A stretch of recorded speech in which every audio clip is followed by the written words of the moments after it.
ロングロングほげほげほげほててててれれててててて無規制配信オバコスターティン。久しぶりにスターティンだね。2ヶ月ぶりぐらいか。まあさまざまな諸事情はありますけど、そうだね。まああえて語ります。語らないね。野暮な野暮なことはこの世の中何でもすぐに緊急報告です。大ごとになりました。このゴミが調子に乗ってんじゃねえよみたいな、うん、すぐねそういうのを発信していくけど、うん、君はやらないと。ゴミ調子乗ってんじゃねえよゴミ扱いひどいな。ゴミ呼ばわり。おい渡部はゴミだろ。ああ、まあそういえば金ちゃんじゃねえわな。りょうちゃんだっけ、鬼越のスキンヘッドの、スキンヘッドの方だね。スキンヘッドの方が金ちゃんはチリチリパーマの方だからね。りょうちゃんの方はもう激起こしてたもんね、渡部の一件。まあね、まあ絶対に真相は違うだろうし、まああいつはゴミ人間であるのには変わりないから。まあやったことはゴミ以下のことはやってはいるからね。いやだってさ、まず売春自体が違法なわけだしそうこの日本という国ではね、だし多目的トイレで売春なんて持ってのほかじゃん。そう思いたいものですけどね。そのせいで実際ルールが変わっちゃったからね。でも大体の公園にある多目的トイレがなんか夕方ぐらいからもう入れなくなっちゃったよね。おばさんみたいなね、性的弱者の気違いがね、迫害をもっと受ける事態になったからね。ババアはとにかく自由トイレを使うようにしてるから、トラブルに巻き込まれたくないし起こしたくないし、ザ・トラブルはね、だから多目的トイレとか自由トイレがあった方がいいケースがいっぱいあるじゃん。それこそ、だって車椅子の人だって普通に社会人として働いてるわけだからさ、夜やばい催してきたみたいなので一番近いトイレがなんか大きい公園のトイレとかだったらさ、もう多目的トイレが閉まっちゃってるから用足せなくなっちゃったじゃん、クソ渡部のせいでね。そうしかもさ、なんかあいつなんか偽善者というか、俺ほんと惨めなんすよっていう風なのするくせに、すぐ何かにつけて、いや皆さんムカつくと思いますけど俺儲かってるんですよ、俺成功してるんですよ、俺みんなが思うような落ちぶれじゃねえんですよみたいな。うるせえよ、知らねえよ、黙ってろよ。自分は公園で動物のクソ食うぐらいもう惨めなんですって言えよみたいな。まだマウントを取ろうとしてるんだよ、この後に及んで。なんだけど、マウントを取るにしてもより滑稽になってるだけだからさ。だってどんなに収入が高かったとしてもだよ、多目的トイレでセフレと売春をして、大問題を起こしたっていうことは成功者がやることではないからねどんなにお金があってもそれはもう敗者がやることだよ。人生の脱落者がやることだからね。それで5、6万の飯をうまいうまいってバカみたいに食って、知らねえよまあそんなこんなん異次元に決めんだよきっしょいよね。でも面で白いね。それでいてこの後に及んで、いや俺マジまだ成功してるんすよ、みんなムカつくでしょみたいな。俺佐々木希には別に苦労はかけてねえからみたいな、知らねえよ。だったとしてもそれでも自分は悪いみたいな面しろよ。そうだね。あ、今コメント来ましたね。およお怒りのところコメントが来ましたよ。You have a comment from Salyev, Jenny. Oh, Salyev says, "Konnichiwa, what's going on, you two? So happy to see you again." Actually, yeah. thanks. Thank We're you. so happy to hear from you too. Yeah, sorry for like kind of totally like going off the grid for like 2 months. So, yeah, it was pretty hectic during all of May, and then well, a lot of stuff happened. After bourbon came back, some serious stuff happened. So yeah, we've kind of been all over the place the last month and a half, especially. But nice to hear from you. How are you doing, Sally? Sally says, no need to apologize. Jenny put me up to what happened, and obviously family comes first. Yeah, absolutely. Really makes you feel thankful for being able to spend quality time with family and close friends. It really truly is the only really important thing that a person can do in this world, huh? I genuinely think that. Anywho, we were actually really worried about you because like we saw like there was like a heat wave in Europe, and especially Spain was bad apparently, so we were really worried about that. How are you doing, Salyev? We know that like there's crazy weather over there, so over here it was actually pretty it was pretty mild weather for a long time, then suddenly like Jenny decides to start streaming again, and lo and behold it becomes 40 degrees. Yeah. Just my luck. Yeah. The weekend you start to stream, it's like, oh, okay, we will show you the hell that summer can can like give you, kind of thing. Yeah, it feels like that, definitely. Yeah. Sally says, well, as you can imagine, daily migraines and heat strokes, but I need to survive till I can play Code Veronica, Ocarina of Time, and Dark Arisen. Yeah, I guess that's one good thing about this summer so far. A lot of really cool games were announced, though. Yeah. And kind of ironically, right after we stopped streaming for a while, almost instantaneously they announced the DLC for Dragon's Dogma. Yeah, it's like they announced a whole bunch of cool games at the beginning of summer, and then like the game industry is falling apart. Yeah, I hope the industry survives till Code Veronica. Yeah, but yeah, what do you think about Code Veronica? Personally, I thought the trailer was really cool. It was nice build up and like cool like references with the old lady and all the stuff. So I said, yeah, Capcom is not stopping dropping bangers. I even recorded my impression with the Veronica reveal. Oh, really? I'll have to check that on. If it's up on YouTube, I'll check that then, because I'd love to see your honest reaction toward that.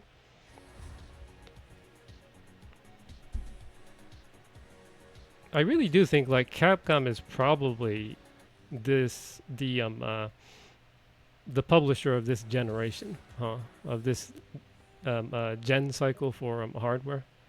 The PlayStation 5, Switch 2, Xbox Series generation cycle for hardware. They probably are the developers of this gen, huh? They're managing the situation well, yeah. Yeah, the only other person that, well, not person, company that I think is close to that says, I don't know, I feel back to the 90s. We have Code Veronica, Ocarina of Time, Crazy Taxi. Oh, yeah, Crazy Taxi. That looked actually crazy good. And them using All I Want from, why did I forget their name? Offspring. Yeah, Offspring. That's like, God, that's like, I don't think there's any other single song out there that like the second you hear it, like the visuals pop up to a game, or that doesn't even happen very much even in movies almost. But so yeah, there cannot be Crazy Taxi without the Offspring. Yeah. I think they probably Crazy Taxi, the game, probably introduced to so much people like the California punk scene, huh? SoCal punk. The SoCal punk. Crazy Taxi kind of did that, probably to the people that weren't like punk kids back then.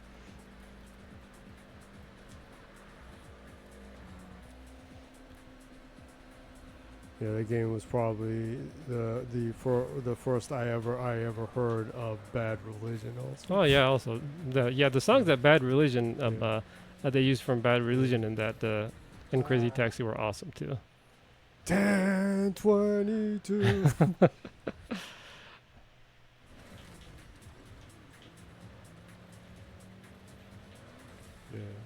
The memories. Yeah. Jenny and me were like playing Crazy Taxi.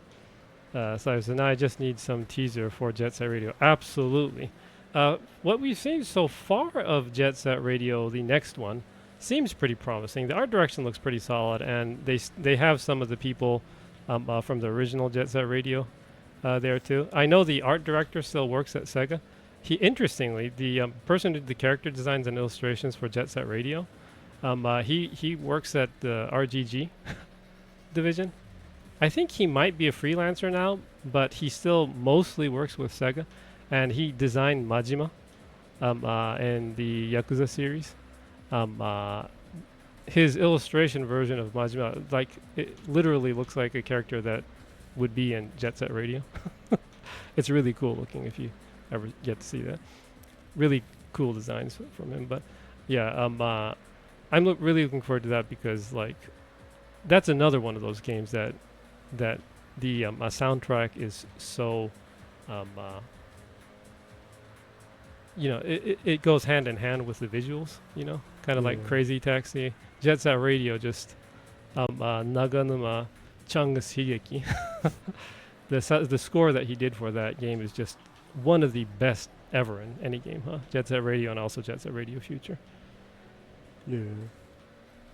But Future had some good featured tracks in it too. Yeah, it did. The Super Brothers. Super Brothers. That was really awesome by Guitar Vader.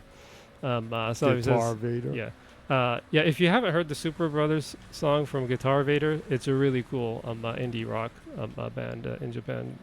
Good song. And of course, we cannot forget Persona 4 and 6. And obviously, Monster Hunter Wilds expansion. This year has a lot of awesome announcements. Sawyer says, Super Brother. That's one of the most memorable, like, melody areas of a song. Suddenly you hear that really slow, ominous, people just, Super Brother. Super Brother. And then the Super Brother. Yeah, such a cool song. So like going back, like I was saying, I do think Capcom probably is the developer publisher of this generation, but I think Sega is the only other one that's close to hold my beer kind of situation. Of course, on the scale of games, Capcom, undeniably probably is the developer of the generation, but just like the constantly bringing out high quality games. Yeah. Maybe not at a AAA caliber, but AA. Yeah. Well, if anything, they've recently succeeded in bringing back a lot of their classic games like Shinobi. Yeah, and those games are really good too. Bare Knuckles, Shinobi, those were really good. So you're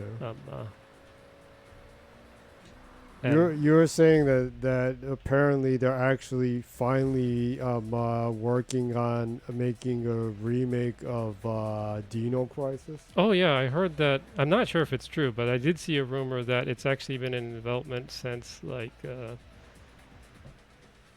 either late 2024 or early 2025, and apparently it's targeting like 2028-ish was what I heard.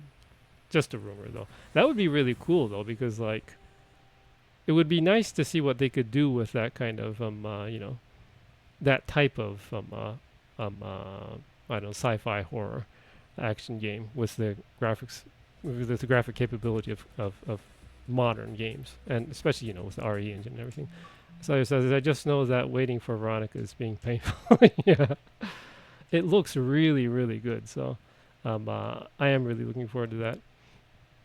I'm hoping they leave a little bit of Steve's charm, but he'll probably, given that he dies a horrific, terrifying death, I assume that they'll probably lean more into the dramatic side, but.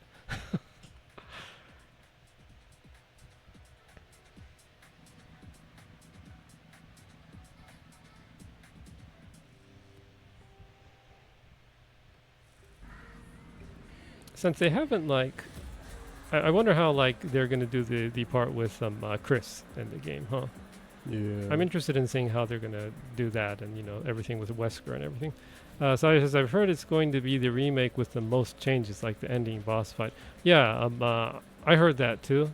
I think that's probably the only way they could actually really remake it, since that game is so I don't know. To me, it's the most biohazard game for me personally, because I like that kind of campy sci-fi zombie horror vibe, and I think Code Veronica is one of the best at that, the original one.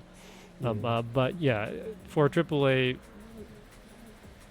survival horror action game, they probably don't want to lean too heavy in the campy stuff. Well, so. they're definitely not going to have Steve die because he looks at Claire's ass.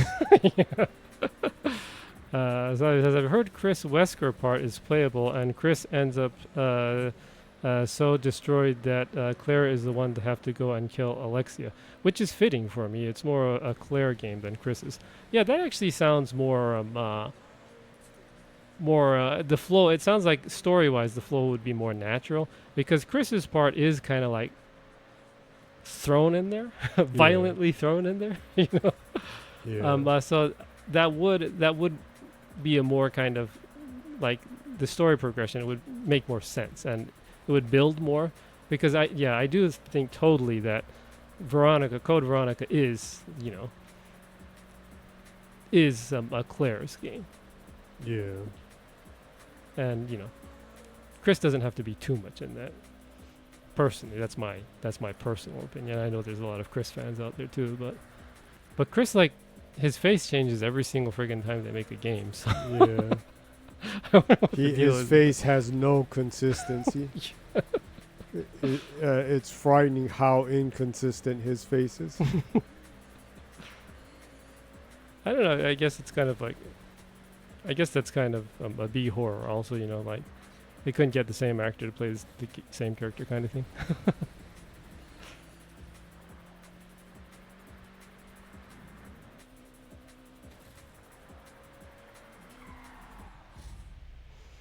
So it says, I remember when Chris showed up in RE7, everyone thought it was Hunk posing as him. Yeah, he does not look like Chris very much in that one. When he comes out at the end, yeah. Yeah.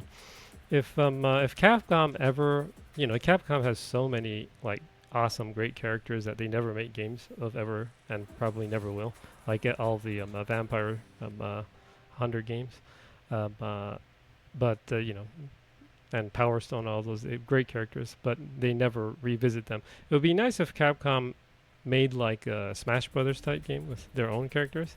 It would be hilarious if they had 7 different versions of Chris in it. Yeah, that would be pretty ridiculous. Don't you think that'd be kind of fun? Yeah. And the super macho Chris, his super special is huge, molten lava, rolling down a hill, and he punches it, continues to body blow it into your direction, kind of thing. That would be ridiculous.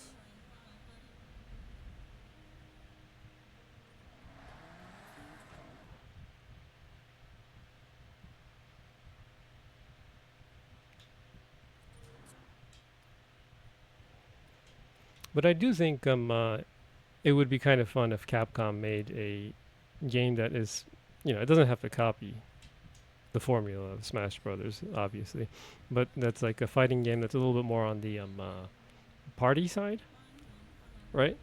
If they used a formula that was similar to Power Stone and worked it out a little bit more so it could be more multiplayer, kind of in between action melee game and maybe in like an arena or hero fighter kind of thing. I think that would work if if it was kind of like Power Stone and they had a good single player mode also with a story and it was like an all-star type one. So he says, well, Marvel vs. Capcom 3 had a lot of RE characters. Yeah, but it kind of, although I love the Marvel vs. Capcom 1 and 2, the 2D ones, the 3D ones kind of felt more like a Marvel game than it was a Capcom game in a lot of cases, and there's so many like Capcom characters I'd like to see again. Yeah.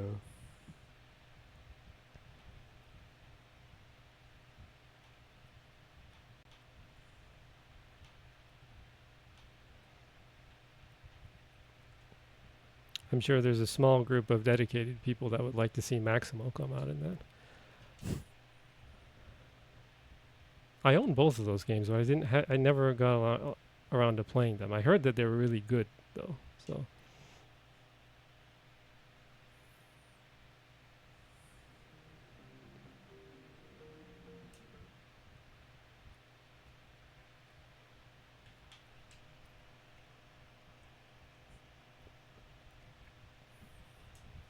it's so strange that so many companies just don't make those types of games. yeah, They might as well just do it. yeah, like it doesn't have to like make $1 bajillion or something. Yeah.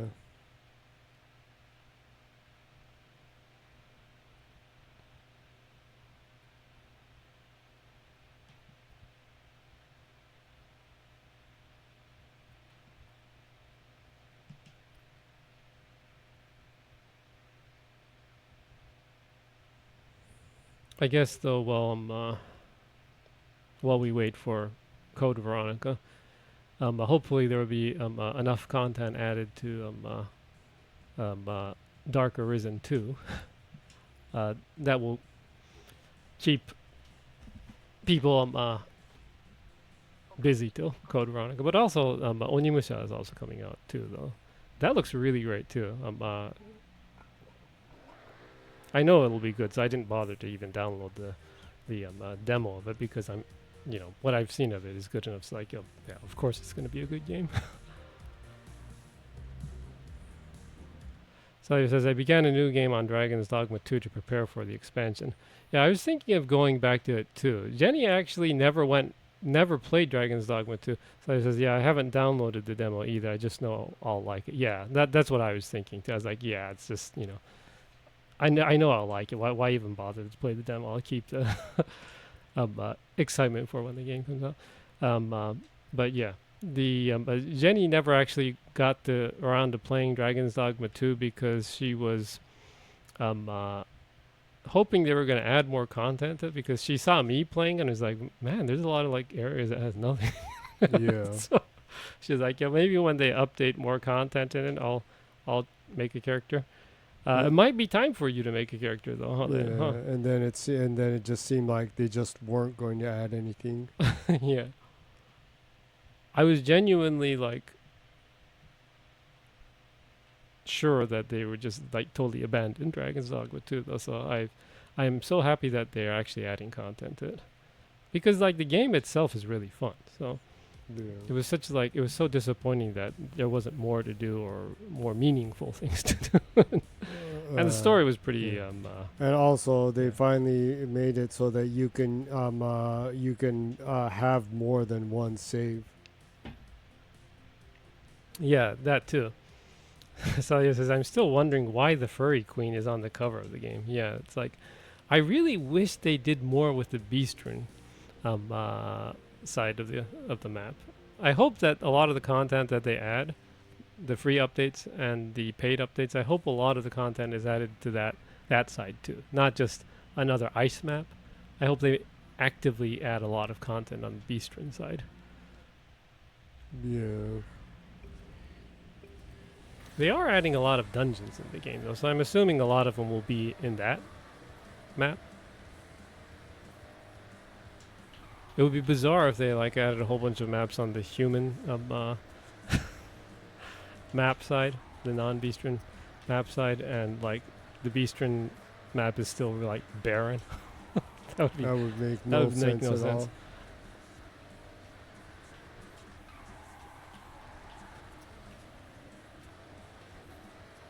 Yeah, and also like Salia said, it would be nice, since it's so bizarre that the Beastren Queen is on the cover of the game, pretending like she means anything to the story.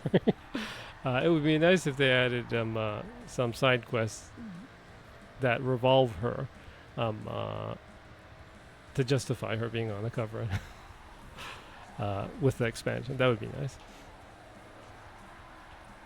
Yeah.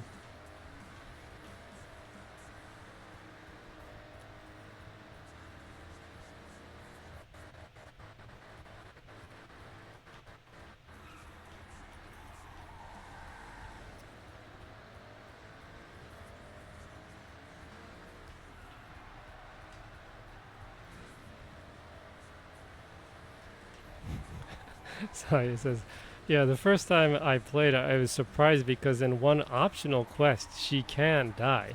It's like, what the fuck? Why so secondary? Yeah, that is really bizarre, huh? She can literally die, so that she is so passive toward the entirety of the story.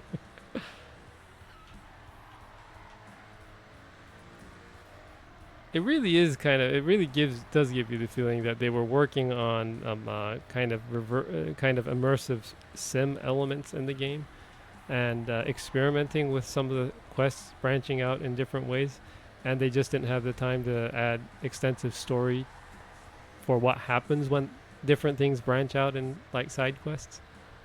Because there's that whole thing with that guy that was having an affair, that was living a double life, that was a rich guy that was having an affair with like a Beastren person in the slum, the waitress, like pretending to be like a minstrel, like storyteller. But he was like a rich guy living in a castle kind of thing.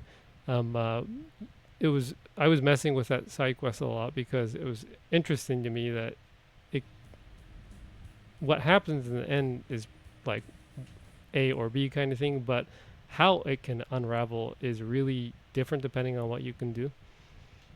But to be honest, Dragon's Dogma 1 was also quite empty before Dark Arisen. It was the expansion that made the game good. Yeah, that is true. So that was the criticism of the first game too, actually. Yeah. So, yeah.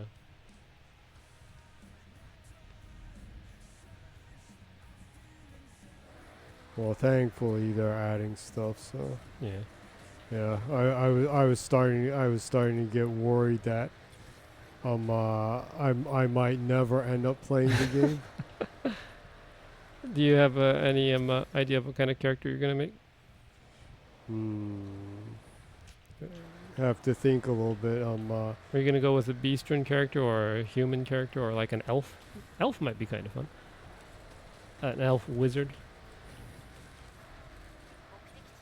Yeah, that might be amusing.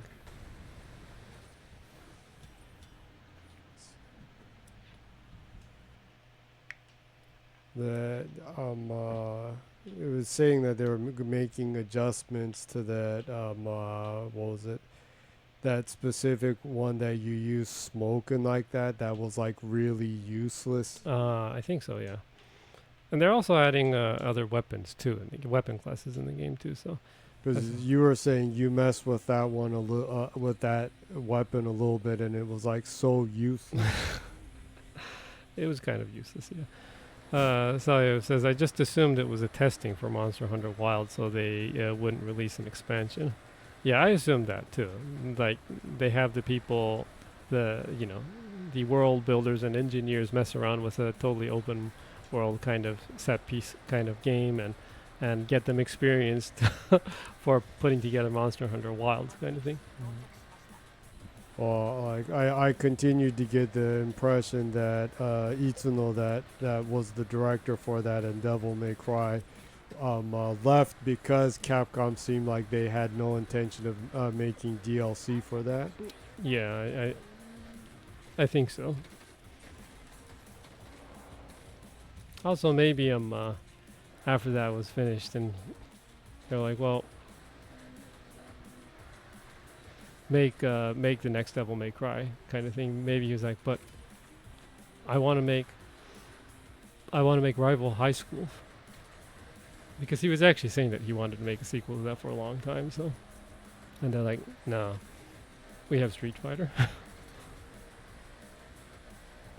It does kind of suck that Capcom, the support for like Street Fighter is so long and extensive. It's an awesome game, yes, but it's so long and extensive that they can't afford to support any other fighting game. Yeah. That kind of sucks, because I really, really like Darkstalkers. Yeah, and obviously there will never ever be another one. Yeah, Darkstalkers was one of my favorite fighting games back in the early fighting game era. Loved the world building, the character designs, and all the monsters, and Capcom's art team's take on a lot of. Sayo says, "Oh, hi bot," because there was a best promotion on soandso.org. It's not a live stream without a bot comment. Yeah.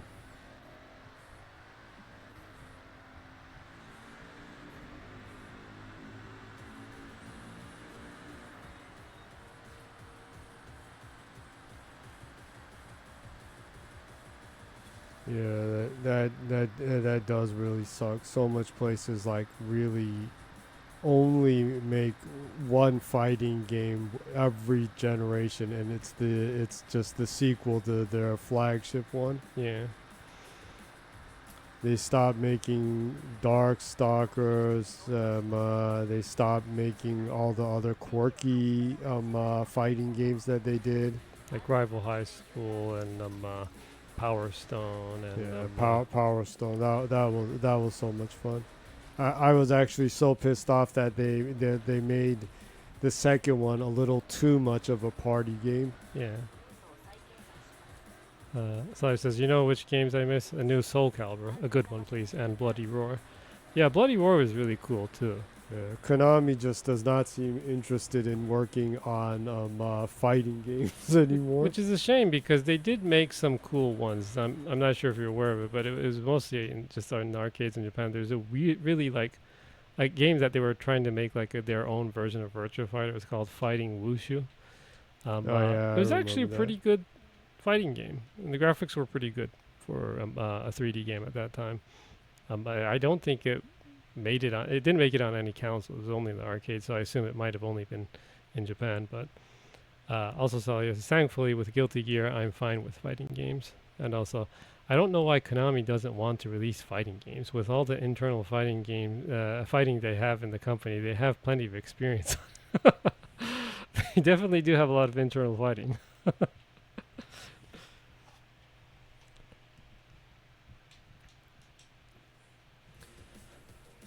But it is kind of strange, because, again, like, I don't know, well, Konami is kind of weird. They're finally starting to manage their IPs a little better, with the Metal Gear collections.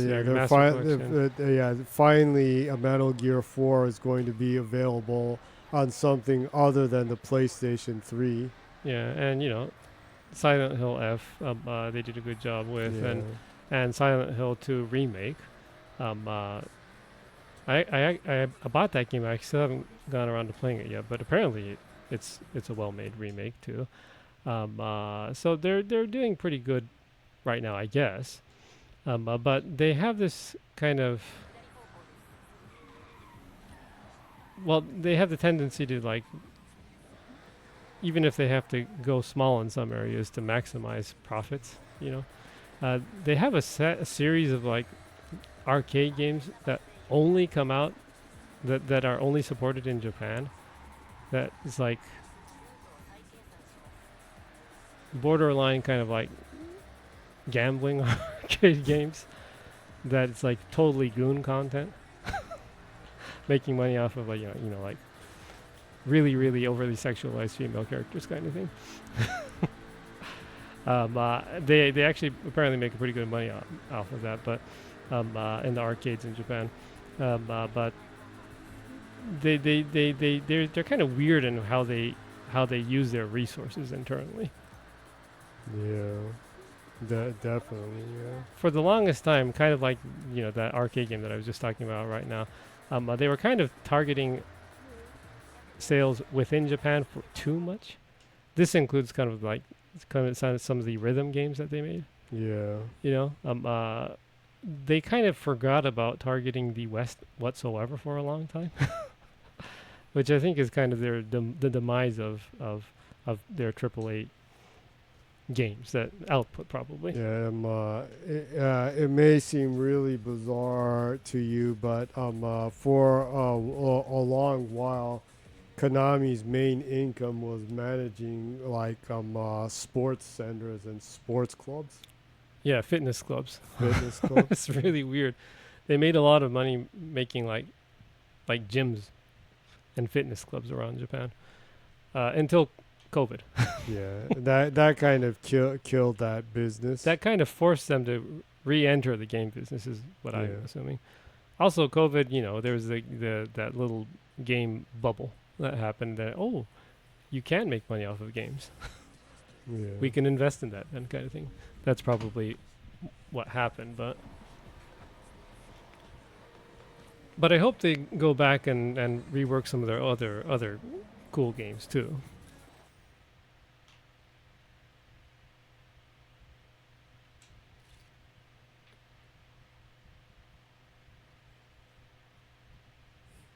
But yeah, Bloody Roar would be. I'd really like to see how that would look like with modern technology. Yeah. They have a really weird situation where it's the same with Bloody Roar too, but Bloody Roar was a Hudson game, huh? Yeah, it was Hudson game that And was published by Konami. they owned the license and rights for all of Hudson's IPs. So Yeah, hence them releasing Bomberman. and there's this situation where they're just kind of like letting all the Hudson content kind of rot. Yeah. When they had one of the premier RPG series in the Tengai Makyo ones. Yeah. That would look really cool now, I would assume. And there would be, I would think there would be demand for having a different type of RPG now. So it says, I do miss Capcom wacky seriousless fighting games. Yeah. Yeah. They had that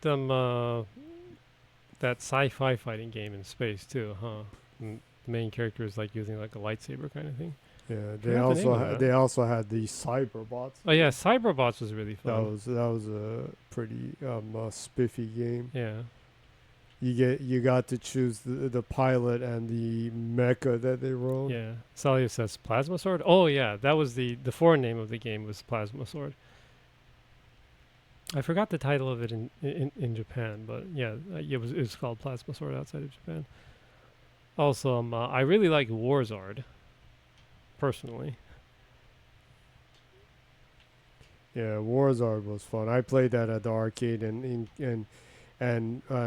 wrote the codes down. Yeah, to continue to upgrade my character. It was it's one of the few fighting games that had EXP grind in it.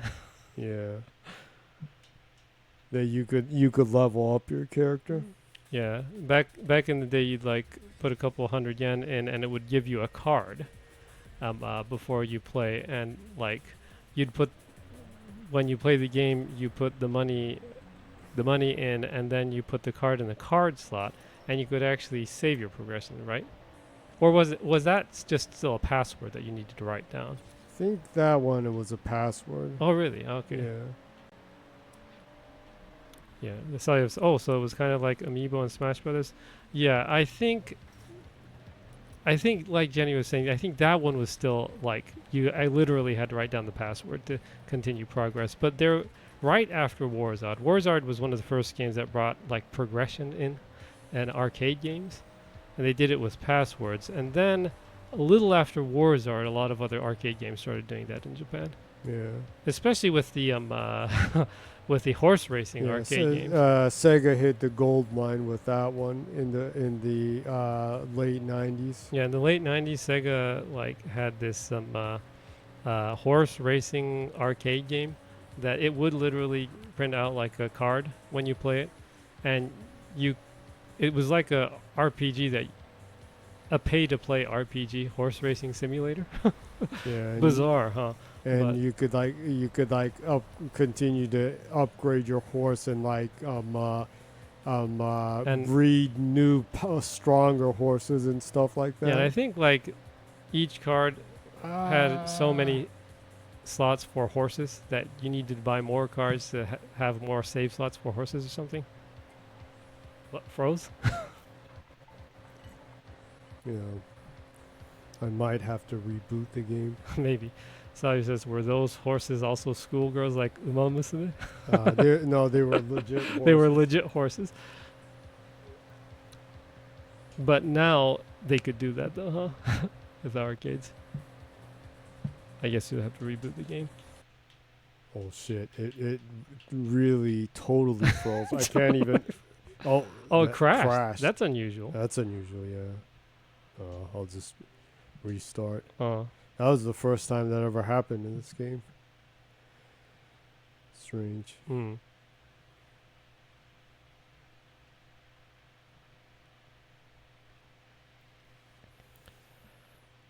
Yeah, it's interesting though with the Uma Musume thing. It's interesting to see how well that's received in the West, because it did insanely good in Japan, but it's actually doing really, really good in the West too. Uma Musume now. Strange, huh? Yeah. But specifically with Uma Musume, all the horsewomen that come out and that are based off of actual real racing horses that exist in Japan. And apparently that game was in development for 8 years because it was licensing hell, apparently. Yeah, because the horse owners are individuals, so they needed to talk to all the different individuals to get permission. Yeah, and apparently one of the biggest problems that they had, since it's like an app social game, the horse owners were concerned that people would make erotic content based off of the real horses, right? So I have a friend who has been playing Azure Lane for years, so I was prepared for the horse girls. Yeah. Azure Lane prepares you for probably almost any type of erotic content out there, probably. Yeah. But so apparently the horse owners, one of the biggest concerns from the horse owners were if you turned our horses into cute anime girls, would people not get aroused by them, or would people make erotic content based off of our horses? And so the company that made that, Sally says, yeah, when you see a sexy Bismarck ship, you won't be scared of anything. Yeah, that is pretty it's jarring to think about the concept of people getting horny toward actual battleships, right? Pretty bizarre. That's pretty whacked out, yeah. Yeah, but yeah, so the horse owners were concerned about that, apparently. So the company that made that game convinced them that we would make sure that the people that play this game and make doujins would not make erotic content based off of this game.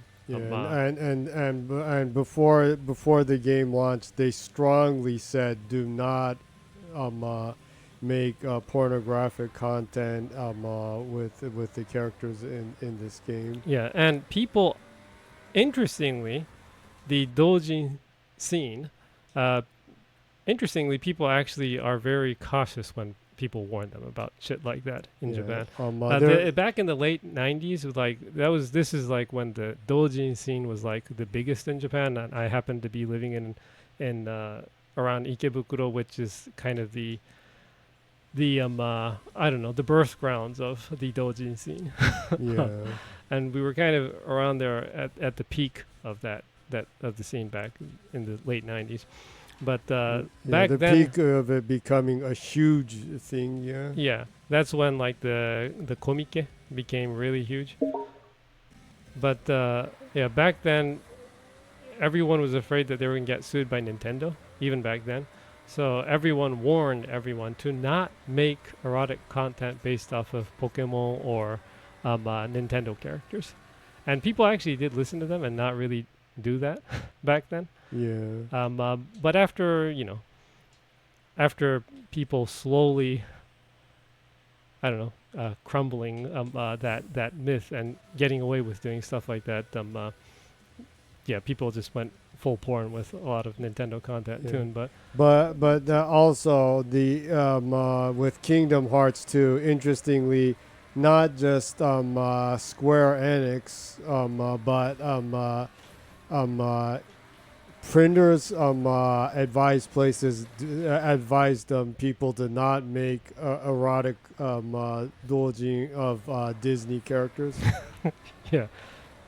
So the small printing companies that would print doujins for self-publishing people would warn people to not do that, or they would downright turn them down. They wouldn't, they didn't want to get sued by Disney. So, so things like that happen.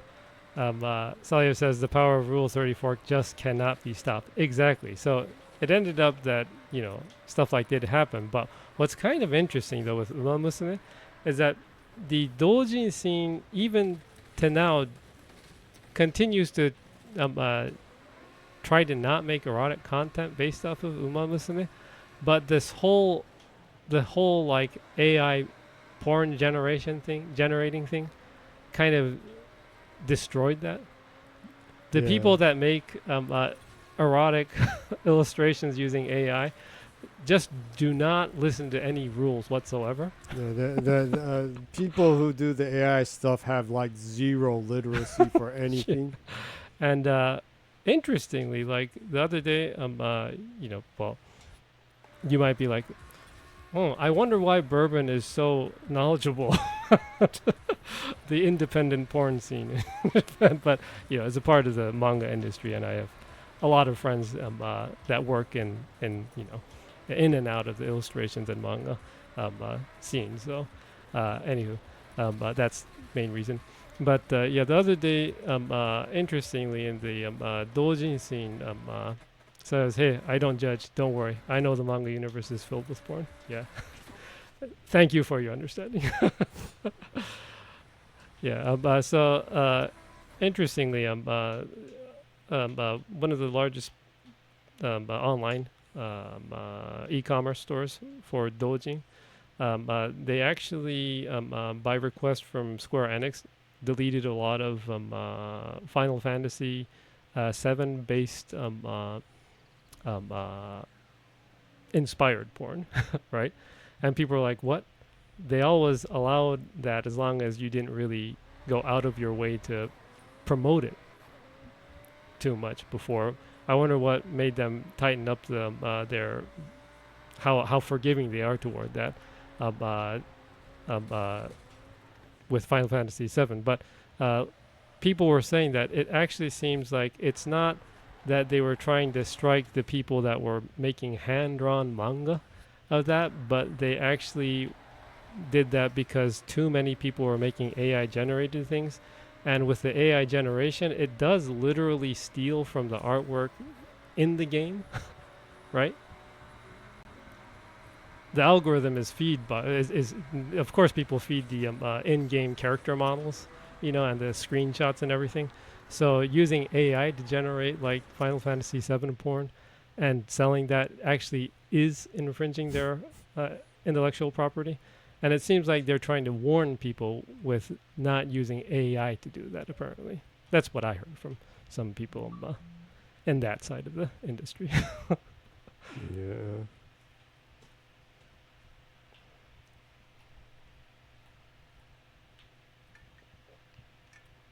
But of course, that's just a wild guess because rule of thumb, they don't comment on the why they do. They have like strikes like that. So, but it's kind of interesting. Going back to the Umamusume thing, people dojin mangaka over here tried to keep those rules, but as soon as as soon as Umamusu is released outside of Japan, like there's so much porn of it now.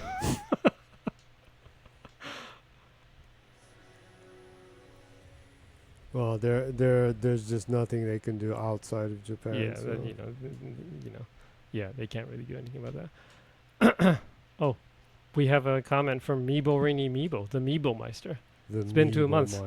Thank you for dropping line, Meebo Rini Meebo. As usual, Meebo Rini Meebo has left a. Sayev says, "Oh, hello there, Meebot." Meebo Rini Meebo has left a cryptic comment that is totally made up of emoji. Mm-hmm. So I'll explain to you exactly what the comment is. Cat wearing sunglasses, party hat, a girl that looks kind of like Trish Una from JoJo's Bizarre Adventure that's crying, another birthday hat or party hat, cat wearing sunglasses, party hat, a block character that looks like they come out of like Super Meat Boy or something, crying again, and then party hat, cat, party hat. Sally says, it's V from League of Legends. Oh, so I guess both of those characters might be League of Legends game. Oh, yeah, character. League of Legends. Which I don't play, so. Yeah, that I have no idea about. So I guess Meebo Rini Meebo might be a League of Legends fan. Let's see. I wonder if that's a League of Legends character. I wonder if this is like cats dueling. Sorry, it says I played that for like 5 years. Most wasted time of my life. I don't know what it is, but there. I think that's like a phase. Everyone has like, I think every gamer has a phase where they like feel like they totally wasted their life playing that game for so long, kind of thing. There's a couple of social games that are like that for me. Some gacha games, I guess. Like, why was I even playing that? So I guess this might be like maybe cats playing League of Legends, dueling it out. What do you think? It might be kind of fun to try to prompt AI-generated image and waste about 500 milliliters of water, fresh water, to prompt an image of cats dueling it out in esports arena on a League of Legends game. That would maybe be the most accurate type one. Sally says, I think it's his way of telling you he's missed you both. Oh, in that case, thank you, Mibo. We missed you too. It's nice getting these cryptic messages and kind of wondering on what exactly the message is right there. Oh, thumbs up. I guess you were right, Saliev. Mibo gives a thumbs up. So let's see. I'll try prompting that. It sounds like it could be kind of an interesting image. League of Legends, like I keep hearing people saying like, if you hate yourself, you play League of Legends. And as long as you play League of Legends, you will hate yourself, or like that. It wasn't 5 years, but like you were playing Diablo 5 for like a year, and you were like totally wasted my life. Well, not a year, but a couple of months, and it was driving me insane that it continued to nerf my character that took hundreds of hours to build, and it just felt like such a waste of time. Salia says, I hate myself and I played League of Legends. It made me hate myself more. Yeah, I keep hearing people say stuff like that, so it's like, well, I'm absolutely never going to play League of Legends.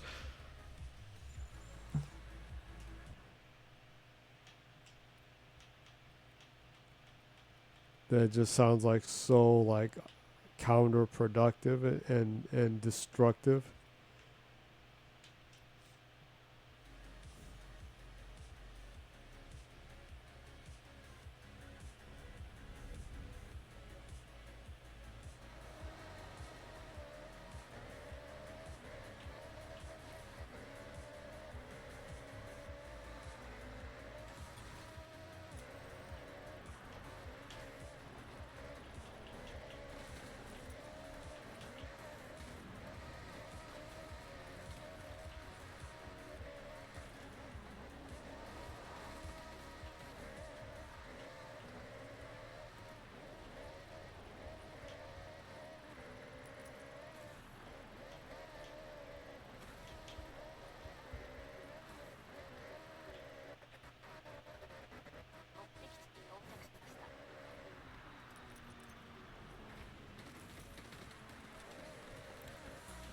So he says, yeah, wishing you die of cancer is one of the sweetest things you'll hear in that game. Be the enemy, team or yours. Yeah. I do hear people say the PvP in that is like really, really nasty. So. Yeah.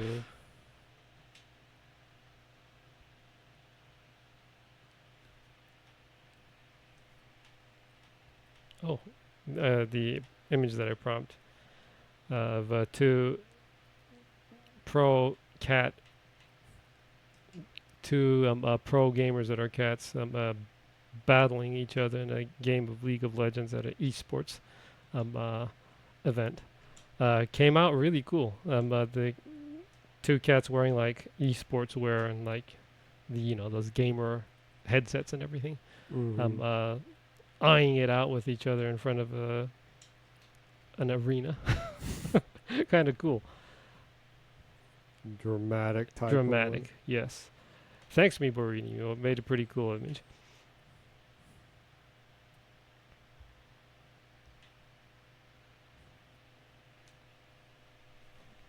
Oh, that's good. It worked out.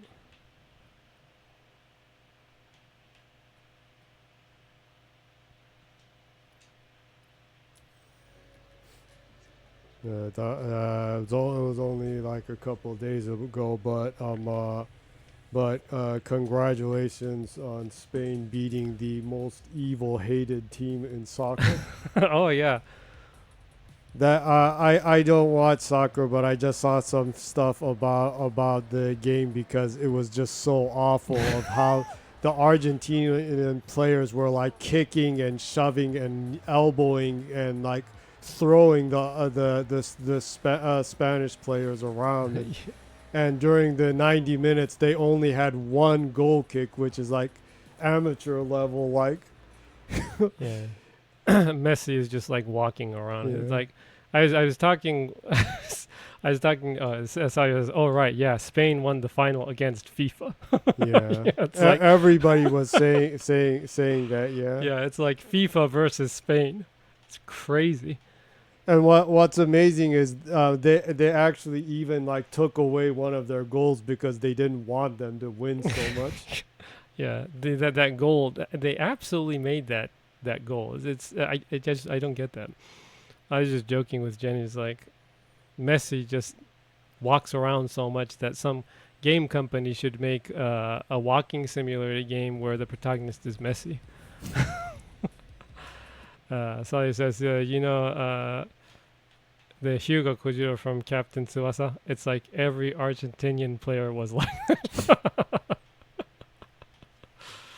Just like insanely physical. Yeah.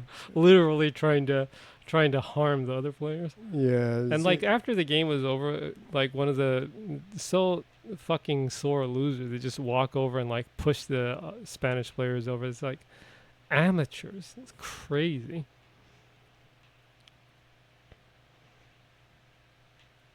I saw a comment that was like, someone's like, you know a team is hated when people in Mexico are rooting for Spain.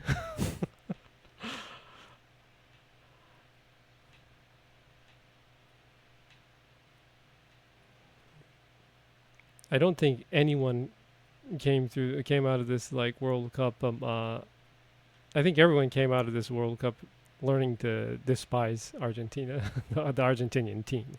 Yeah. And FIFA for that matter. It's just like it's just incredibly stupid. Like the entirety of this World Cup, crazy. Yeah. So there's even a petition on Change.org made by Argentinians to repeat the game because they say the referee was bought by Spain. We got 2 goals declined and like 40 fouls for Argentina after their players' clashes, and Spain to stay on the ground like they were hurt. Absolutely like asinine. Everyone's like, I've seen a lot of South Americans say, finally, the world knows how much Argentina is an asshole.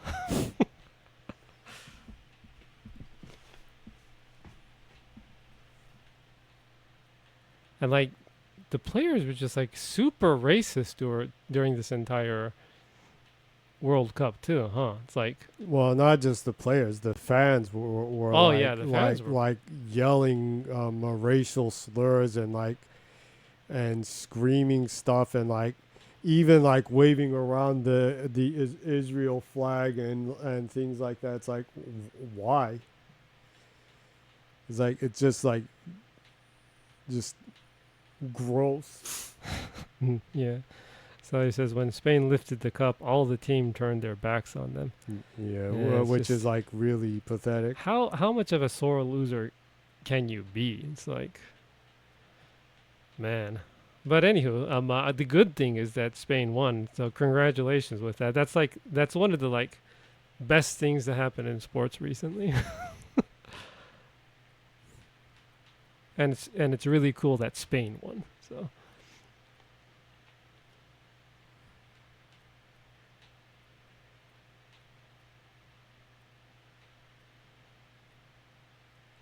So it says, yeah, we won both male and female World Cups. Yeah, and rightfully so, because like Spain has consistently like been, I'm not like a soccer fan, but even I know that Spain has consistently been top tier pro soccer or football teams for both men and women, male and female. So rightfully, they very much deserve that. Yeah.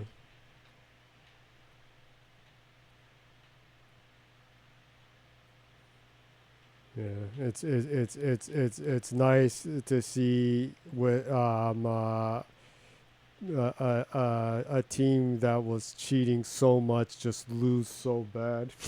Yeah. And did you see that thing that like where like the American musician Drake like bet $2 million on a prediction market that Argentina would win, right? Yeah. And people are like, "Oh, I think Drake just jinxed Argentina." They were right about that. Drake seems to be one of those guys that that poisons everything he touches. He's also one of those people that I never see anyone say anything good about. Strangely, huh? Yeah.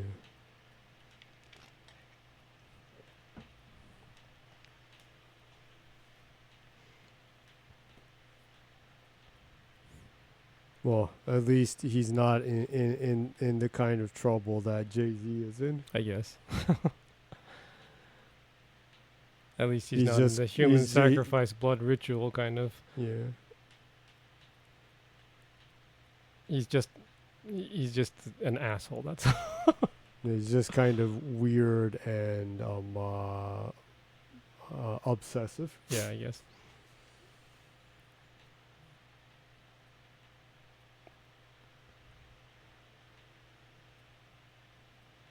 Yeah.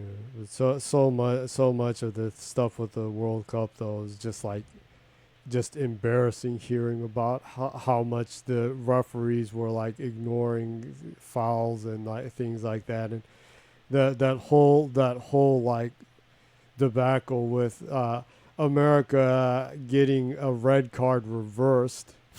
Oh yeah, where That was just insane. yeah, like Donald Trump called FIFA and had the person that got a red card play the next game. And they still got their asses handled to them, which is pretty laughable. Yeah. That's hilarious.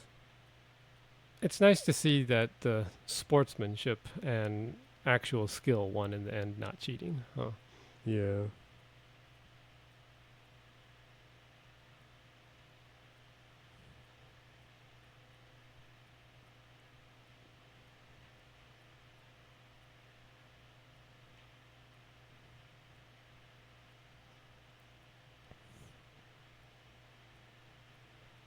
So weird. This car has like so few unique paintings. Oh, really? They're all like really like standard. So he says, want to know a funny thing? The IRS is going to tax the Spanish for the prize money as they consider it's earning money in U.S. soil by a foreigner. What the actual fuck? That's just This is just so petty. yeah. They're just trying to like troll Spain at this point. Yeah, well, they just did that for like most of the other teams too. I mean, there's the whole thing with the referee being sent back, Oh yeah. even though he's like one of the top referees in soccer, Yeah. which like is ridiculous. There's that Dragon Ball one up there if you want to try that one. Dragon Ball. The blue one with Goku on the side. Oh, the one right here. Why don't you check it out?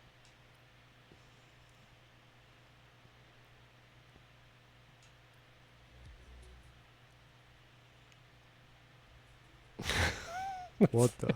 Really generic. I like that. Generic and it has Pikachu and what? The Jetsons and Scooby Doo. Scooby Doo. What, Snoopy and Flintstones. What the? That is weird. So he says, I'm surprised I didn't see an Evangelion car.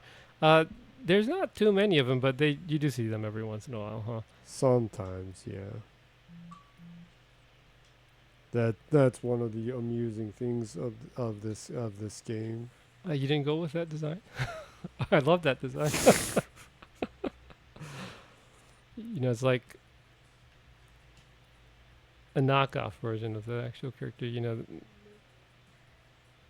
it's like a Sailor Moon figurine that came out in the late 90s that came from Cambodia or something, you know?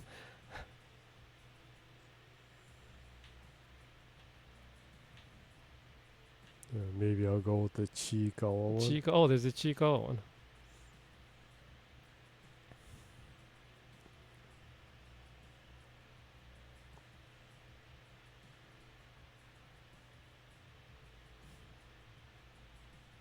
That's cute. Yeah. I'll just go with this one. Honestly, though, if Argentina won the World Cup, it could have killed the popularity of soccer. Having such an obvious like Yeah. cheating the FIFA organization like backing them and letting rigging the stuff and the rough reason like that. Mm.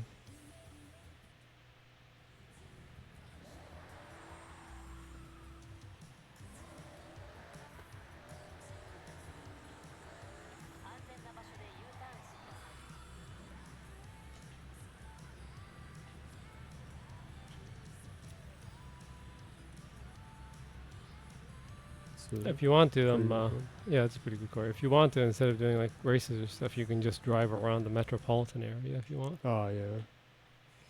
One thing that's kind of cool about Forza Horizon 6 is that literally a lot of the areas in the city areas, like, oh yeah, there.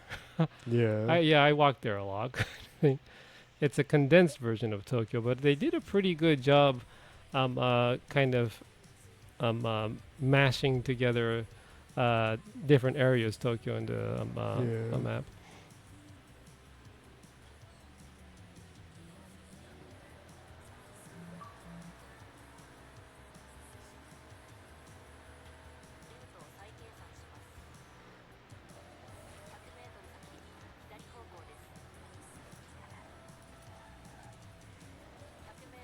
There's a Tokyo Tower over here.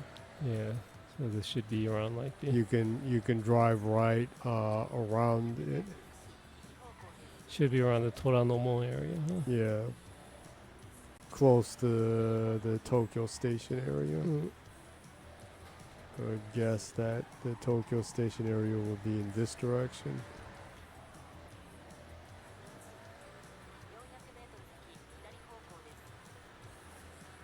Totally get arrested for driving backwards like that. Is that the 109 right behind Oh you? yeah, the So you're in Shibuya now. yeah, that's the Ichimaru-kyu right there. The 109, where the mecca of gal fashion. Yeah, This building is where almost all the famous gal culture fashion brands and models came out of, huh? Yeah, down this road right here, there's a couple of them famous instrument stores. Yeah. This should be the one right there. Yeah, right there, huh? Yeah, then around here there's a big camera, Yeah, and there's a Uniqlo around here. yeah. So I think I seen that building in Digimon Time Stranger. Yeah, it probably is in there because Yeah. like the 109, the Ichimaru-kyu is probably one of the most iconic buildings in Tokyo. It's Yeah. not like super exotic or anything, but it was a futuristic design they did like in the late 70s that just kind of became a part of the like mental landscape of people Yeah. in Japan. And this is the Scramble. Yeah, Scramble Street, and right here is the Basketball Street, Yeah. the famous Basketball Street. Mm-hmm. There was a Yodobashi camera around here that I used to buy games at, Yeah. and there was a 5-story arcade right around there. Yeah, it was Rocket was the name of it. Yeah, It was five floors of just arcade games. It was a really, really thin, tall building. yeah. The elevator was the most scary ride you'd ride in your life. Like Yeah. it was so shaky. Yeah. It was like such a ghetto elevator. Let's see.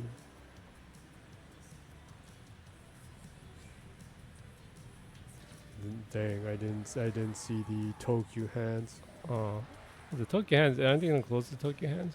What? Weren't they gonna close the Tokyo Hands in Yeah, Shibuya? it's gonna close here. I used to buy the Gunpla mecha build your own figurine things. Mm-hmm. There's the station. Shibuya Station that is in Persona Yep. 5. Hachiko, if you go into the Probably can see it if drone you- mode,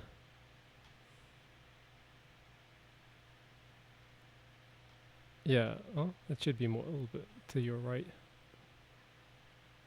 Yeah, go to the right, in between the trees right there. If you zoom in right there.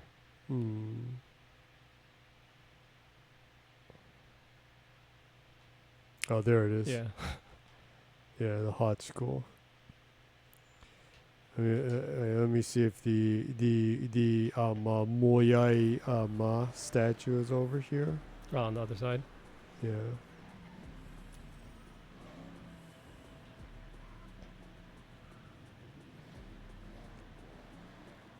Should be around there. It should be right here. Oh, it's not there. Yeah, maybe they might. It's right. It is right there. One of the Easter Island stonehead thing statue. Yeah, maybe they thought it might have been a little bit inappropriate, or maybe there's some kind of a legal It might have a thing like that. thing now, Some things do have like copyrights. Yeah. or people consider it to cultural appropriation now. So. Maybe. Yeah. The only girlfriend I had, I met Before her you there. became, Yeah. you came to terms with your sexuality. When I had a date with her in Shibuya, I met her right there where the Moyai statue is. Really?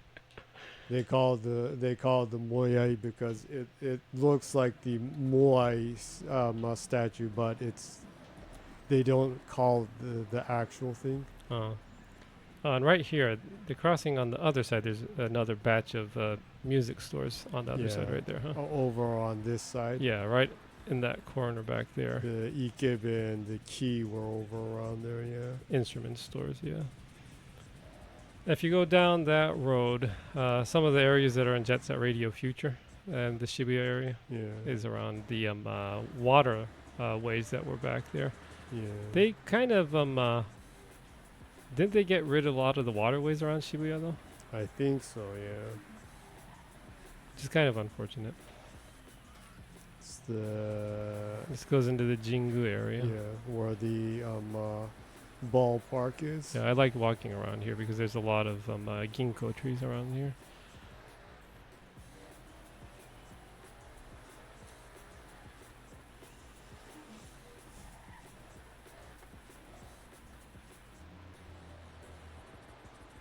There's the Rainbow Bridge over there.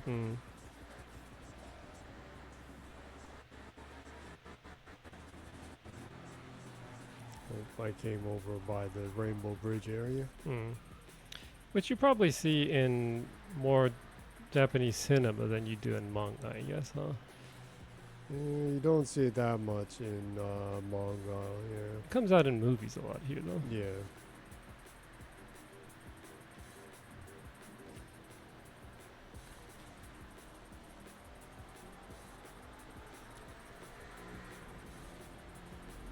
There are some areas that are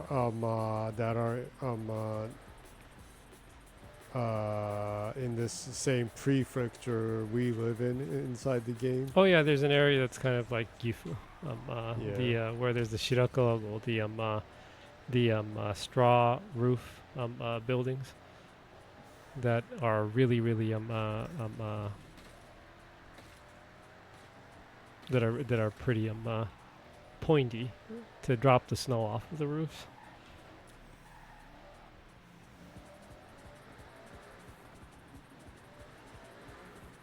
Somehow made it back to where the Tokyo Tower Just was. made a little circle. Yeah, but it's kind of fun just driving around the city area, not really doing races. Because they did a pretty good job kind of connecting some of the major city areas and deleting some of the forgettable walkways. Yeah. So you can get from point A to point B really quickly. So I did love Forza Horizon 5. Oh yeah, 5 was really fun. Yeah. Mexico, it had some beautiful vistas, Yeah. and that the going from like volcanoes to like beautiful beaches and everything, huh? Yeah. I would highly recommend this because you get a good idea of the overall scenic side of Japan. The mountain areas, the kind of southern snowy ice areas. They do a good job of capturing the countryside roads. Sally says, "Are the roads from Tokyo Extreme Racer also on this one?" Oh yeah, Shitoko is in this. There's If you go a to the chunk map, of the Shitoko over on the edge area around here. These These roads long that you see, ones that go along the they kind of waterway circle Tokyo. also go around these industrial areas where the ships and like tankers come in. Yeah. So it also says, "Oh wow, I do recognize the highways." Yeah. So they did a good job adding a lot of the, kind of making a really condensed version of Tokyo. Yeah, and on the side they actually have one of the Rocket launching rocket space areas. station areas, which is cool. Mm. I'm sure they'll later add like Okinawa or like that tropical areas. That would be cool. So it says, "I've heard they also have the initial D Kansei Drift mountain path, right?" Oh yeah, they do. They have drift paths, yeah. Yeah, the ones that specifically come out in that, and the Nanamagari Toge, Yeah. one of the most famous places to do Toge drift racing, Yeah. illegal racing. Around here, there's a lot of mountain roads around where we live too. One time on the weekend when I was walking around at night, I saw two cars that seemed like they were heading to a race. They were going really fast down the road, and they had modded their cars with those like LEDs under the bumpers, you know. And you can tell that they modded the engines to be really high, higher power than they're supposed to be. And they were running they were speeding up a hill together. So I'm assuming that they were probably heading to one of the mountain roads that has a lot of curves, I'm guessing, because the Gifu area has a pretty good amount of roads like that around here too, huh? Yeah.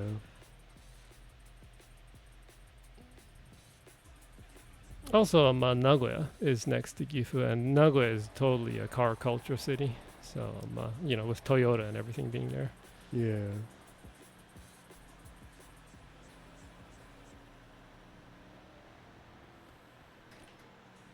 Even these kind of like The Izu area. Yeah.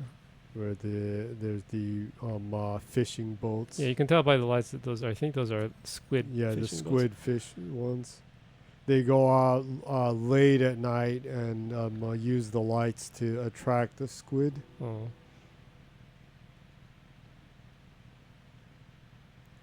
You can see the windmill things in the back there too, Hmm. and the Japan Alps over there. Hmm. One thing they did a good job of recreating is that like the mountains are covered with trees. Yeah. And it is like that in Japan. The mountains are just chock full of trees. Really, really, really dense. You literally can't walk on a lot of the mountainsides. Yeah.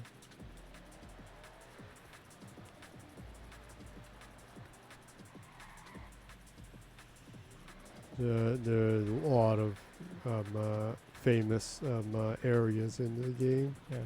Also, one thing that I saw of a Japanese person that was commenting on the realism of the mountainside in this game is that the foliage, you can see even here right now, it's the autumn season. The foliage isn't very it's kind of all over the place. You see red trees and then like orange trees and then yellow trees here. And then you see a lot of evergreens too. That's really realistic. It's only in small areas like Kyoto that kept the trees that would turn color during the autumn and winter. But a lot of the countryside, they chopped down a lot of the trees and replanted sugiwa, that's cedar, right? a lot of cedar trees and evergreen trees. So the foliage is kind of all over the place. Yeah. You don't get like a really really red mountain too often. It's kind of like patchy.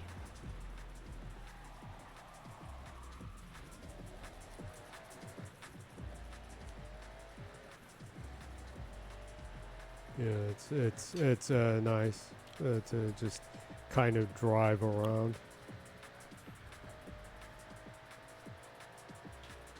So it says there is a new Tokyo Extreme Racer. I need to get my hands on that one.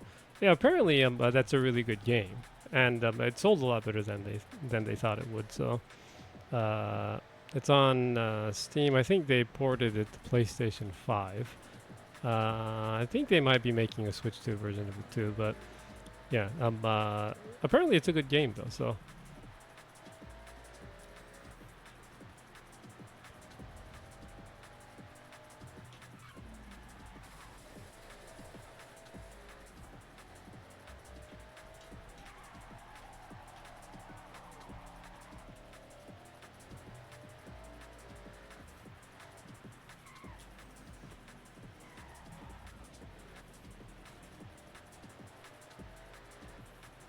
I am interested in seeing what the expansion will be for this game. Like Jenny said, I would think probably the most logical thing would be to put the Okinawa island map in it, and they have the long highways that connect some of the major islands together. It would look really nice. Also, I guess maybe the Shikoku area would be kind of cool too, with all the small islands all over the place. Along the Seto Naikai. And I would assume they would have one that is like the Tomika or the Chorokyu mini cars. The mini cars. That would be a cool expansion. Because there are a couple of brands that make these miniature car things. Yeah. The plow model racing cars. We actually made those when we were small together once in a while. Yeah. But they're actually kind of expensive if you kind of really get into it. Yeah. They also have the little tracks that you can race them on. Yeah, so we never really got into like buying the pieces for the tracks and stuff. Like because, financially. Yeah. Yeah, they might go with the Tamiya Mini Yonku. Oh yeah. Having those.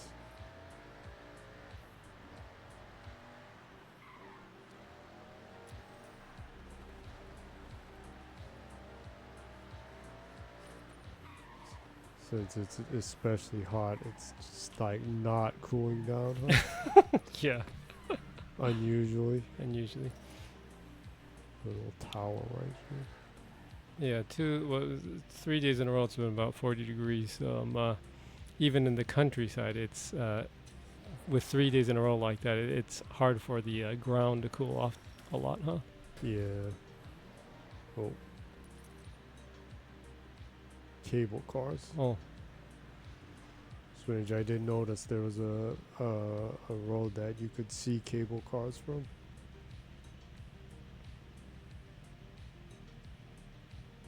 Must have just been zooming too fast along here to notice. Did you run out of your water? Yeah. Well, I probably should stop then. You get dehydrated.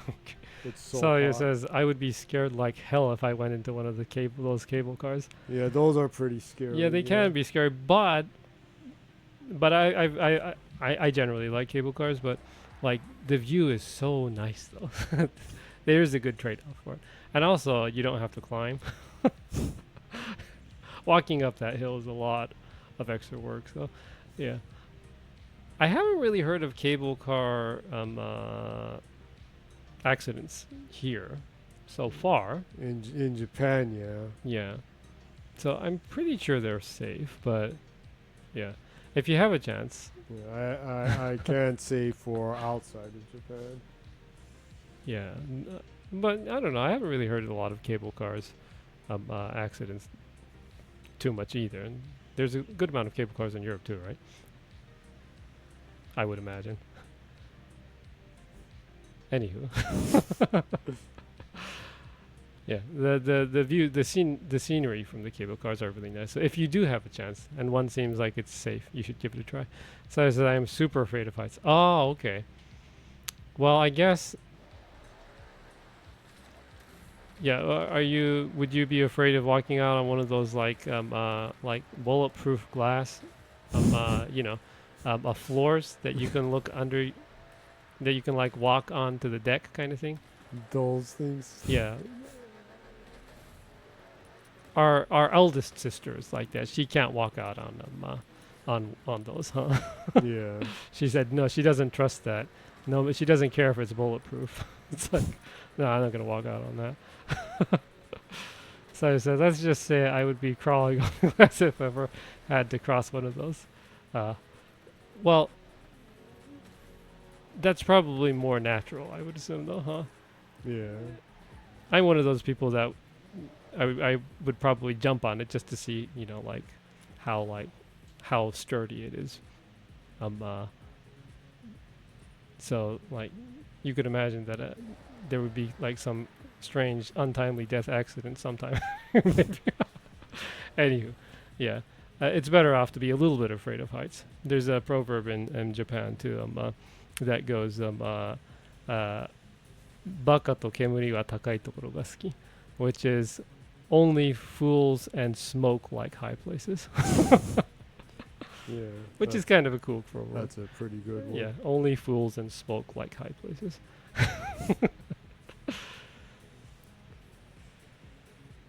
Since you're out of water, and it looks like I'm out of water too.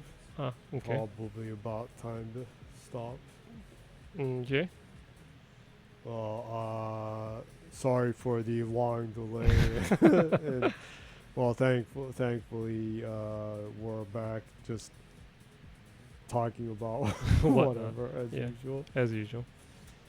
Thank you, Salia, for coming by, and the mysterious cat AI chatbot Mibori. Mibori Mibo. Yeah. And we should be back next week. Yeah, we should be. And hope you have a good week, and anybody who just happened to see this too. Mm-hmm. Okay, I'll be closing the stream in Japanese. So there's no worries. I'm glad you both are fine. Do take care, okay? I'll see you next week. Thank you. Thanks. You take care too. Watch out for the hot weather. Stay hydrated. Cool down as much as you can. If you need to take cool showers during the day, everyone should. Yeah. Right? Yeah. Take care. And I'll be closing the stream in English, in Japanese. ということでね、今週はここまでということで、フォルツァホライゾン6、舞台を日本に移したフォルツァホライゾン。まあ、うろうろね、したり、レースをやったりっていう感じだったけど、愉快なゲームだよね。本当によく景観ができてるし。ね、ちいかわのダブルピースで今週はお開きということでね。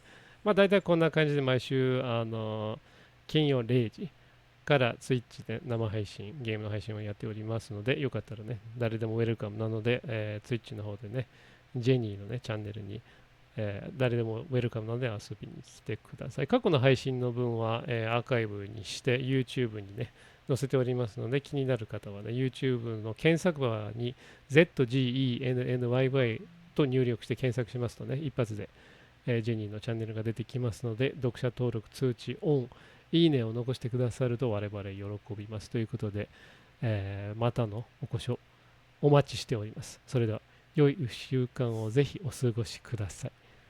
それでは、またねー。See you! Bye-bye.